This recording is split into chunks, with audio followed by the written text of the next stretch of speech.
කිට්ටු වෙන්න නම් එපා පුතේ. මම පොඩ්ඩක් කිට්ටු කරන්නේ. කිට්ටු කරන හිමීස. අනට පොඩ්ඩක් ලං කරන්න හරියටම හරි. ලං කරන්නේ. අනට පොඩ්ඩක් ලං කරලා අලි භාෂාවෙන් කතා කරන්න. අලි භාෂාවෙන් කොහෙද යන්නේ?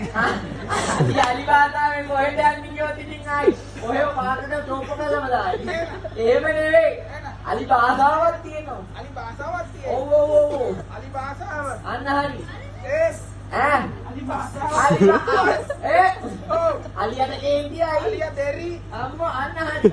අම්මේ. ඔබ කනට කරලා කියන්න. ඔව්.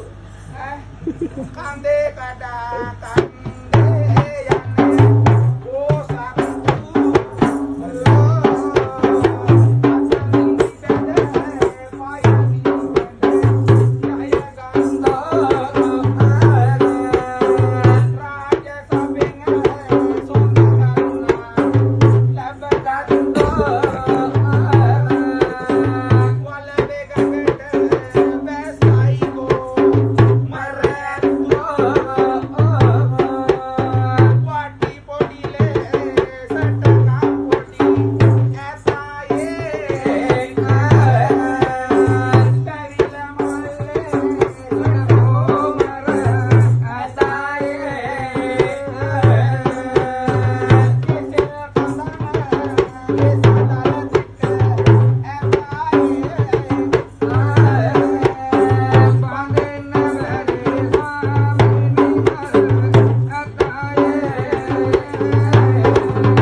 දැන් කොහමද?